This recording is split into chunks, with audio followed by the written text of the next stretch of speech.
Hello viewers, movie with আরজেতে আপনাদের সকলকে স্বাগত। আশা করছি আপনারা সকলে ভালো আছেন।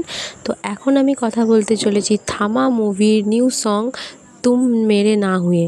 আমরা প্রত্যেকেই জানি যে ম্যাডকের প্রত্যেকটা হরর ফিল্মে তাদের হররনেস থাকুক না থাকুক, এই আইটেম সং ডেফিনেটলি থাকবেই।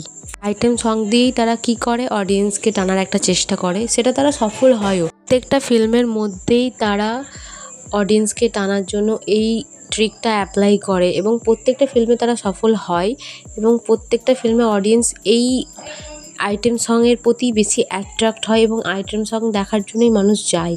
যেমন স্ত্রী বলুন, স্ত্রী 2 বলুন, যে কোনো কিছু, এভরিথিং। ওভারঅল এই সংটা আমার ভালো লেগেছে। একটা ডার্কনেস তৈরি করেছে, রেড ডার্কনেস। তার মধ্যে রেশমিকা মান্দানাকে বেশ ভালো লাগছে, তাকে অনেকটা শ্রদ্ধা কাপুরের মতো লুক নেওয়ার চেষ্টা করেছে এবং স্ত্রী 2 এর যে লুকটা শ্রদ্ধা কাপুর নিয়েছিল সেরকম অনেকটা নেওয়ার চেষ্টা করেছে, একটা আলাদা রকমের ভাইব ক্রিয়েট করার চেষ্টা করেছে। তো সেটা অসম্ভব ভালো লাগছে, সুন্দর লাগছে। বাট গানের লিরিক্সগুলো খুব বেশি যে মজবুত সেরকম কিন্তু নয়, খুব বেশি ভালো লাগেনি। এই আইটেম সংটার মধ্যে একটা গম্ভীর্য ব্যাপার রয়েছে, যে একটা এন্টারটেনিং ব্যাপার সেটা কিন্তু নয়।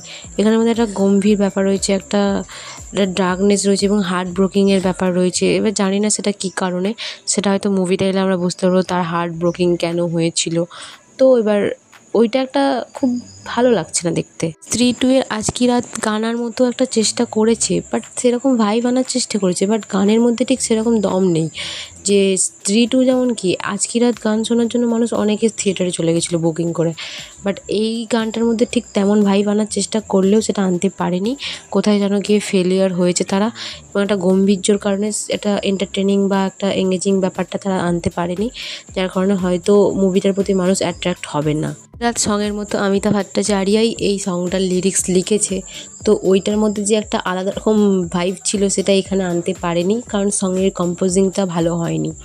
হয়তো ম্যাডক হয়তো আরও কোনো নতুন আইটেম সং আনতে পারে এই সংটার জন্য, আলাদা কোনো হিরোইনকে নিতে পারে। এবার দেখার বিষয় তারা কি করে। তো ওভারঅল গানটা আমার মোটামুটি ভালোই লেগেছে, আশা করছি আপনাদেরও ভালো লেগেছে। আপনাদের যদি ভালো লেগে থাকে অবশ্যই আমাকে কমেন্টে জানাবেন আপনাদের কেমন কি ওপিনিয়ন এই সংটা শোনার পর। আমার তো মোটামুটি ভালোই লেগেছে। তো আমার ভিডিওটি যদি ভালো লেগে থাকে অবশ্যই লাইক করে দেবেন, চ্যানেলটি সাবস্ক্রাইব করে দেবেন। Thank you so much for watching this video.